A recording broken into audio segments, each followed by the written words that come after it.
Hi, gorgeousness! I'm definitely back. It's me, Joanna, and hello again. If you like to craft some DIY, be seen with fashion trends, enjoying adventures, and fashion collectible dolls, then this is the right channel for you.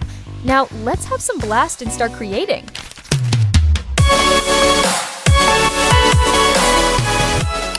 I got this beautiful polka dot fabric and I wanted to create a dress for Ella.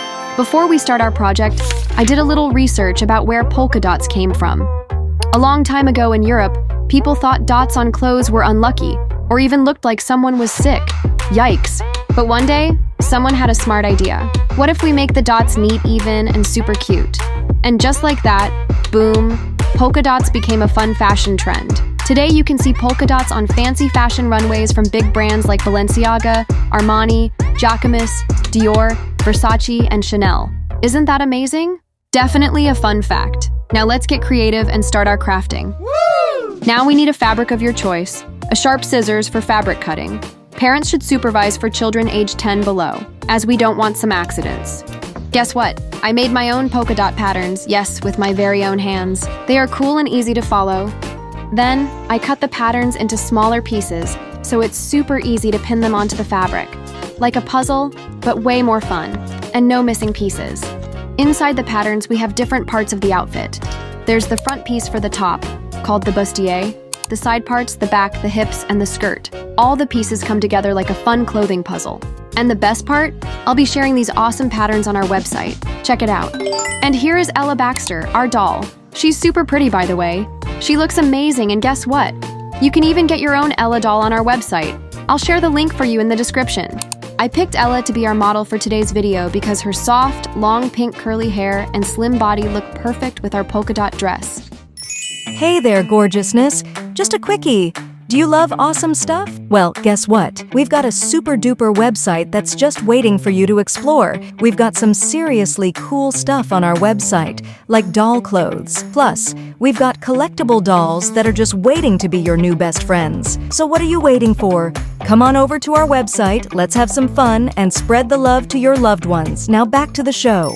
Let's begin to have fun in sewing. Are you ready? Okay, great. So first we make sure our fabric is pre-steamed or ironed flat like this.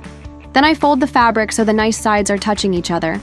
This way I can cut two pieces at the same time, like magic twins. Since the fabric has dots, we need to make sure the dots go straight up and down, like standing tall and not sideways. They should line up nicely with the fold in the middle. Then I place the first bustier pattern, this one doesn't have extra space for sewing, straight across the folded fabric. Next I put the side pattern right next to the front bustier piece, like they're best friends standing side by side. The third is the back pattern, along with the lower hip pattern. Make sure the seamless side is right at the middle point, so it is perpendicular to each other. Next is the lower back hips. And finally, I add the skirt pattern. I always make sure the side without seams is placed straight along the fold, and I put it below the other pieces so you can really see how the whole dress will look when it's all put together. Now that everything is pinned in place, let's start cutting the pieces one by one. It's very important to have an adult help you with this part, because scissors are sharp and can be dangerous for small kids. Always ask a grown-up to watch or help. Finally, all the pieces are cut. Let's check them and lay each cut fabric side by side with each other. This is an important phase so that we have all pieces we need and not to have any missing items. Now let's start sewing the top part of the dress. This includes the front, the sides, and the back pieces. Let's put them together. Then it will look like this. Next, we add the lower hip piece. It connects to the top part to help shape the dress. Before connecting everything, I wanted to add some style, so I made belt loops. I attached about 4 of them around the hip area. Now everything is ready. Let's attach all the pieces together. Now, we attach the skirt. I didn't show how I make the pleated edge this time, but I'll explain it in more detail on our next video. If you want to see that, leave a comment below and let me know. By the way, I also sewed a folded top stitch at the bottom hem to make it look neat and stop the fabric from fraying. And let's attach this skirt. Ta-da! Wow, this is super cool. The polka dot dress turned out just like I imagined. So fun and amazing. And before we finish the dress, I'm thinking about adding a white belt through the loops. What do you think? Wouldn't that look awesome? Also, I wanted the inside of the dress to look nice and clean. So I made a lining using the same pattern and fabric to match. After I sewed the lining together, I added the satin belt and straps inside too. I didn't show that part in the video, but if you want me to explain how to do it step by step, just leave a comment below. I just noticed the back part of the dress was too high, and I didn't really like how it looked. So I sewed a new, lower line on the back to make it a lower cut instead, and now it looks much better. We should sew the lining by hand to make it look neat and tidy, and this is how it looks like. I also attached the back straps on both sides, and now it should look like this. We're almost done. Now let's add some back closures. I like to use the hook and eye method because it makes the dress look more professional. I'll show you the step-by-step process in the next video. Let me know if you want to see it. And finally, the dress is finished. What do you think? Do you like how it turned out? How about polka dots? Are they your style? Would you like to see another version of this dress? Let me know in the comments below. Now let's dress our beautiful Ella Baxter doll and see how she looks.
Wow, what a wonderful time we've had together today, gorgeousness. Thank you for staying with us on this fun filled with heartwarming stories and fantastic crafts. We hope you've enjoyed every moment as much as we have, from crafting our own little masterpieces to diving into captivating tales. It's been an absolute joy sharing this time with you. Before you go, we have a little favor to ask. Could you please sprinkle some love our way by giving us a thumbs up, sharing the fun with your friends, and subscribing to our channel? That way, you'll always be the first to know about our latest stories and crafty creations. The excitement doesn't stop here. Be sure to stay tuned for our next episode, where we'll have even more enchanting stories and DIY adventures waiting just for you. So keep that smile shining bright, stay as gorgeous as ever, and until next time, bye for now.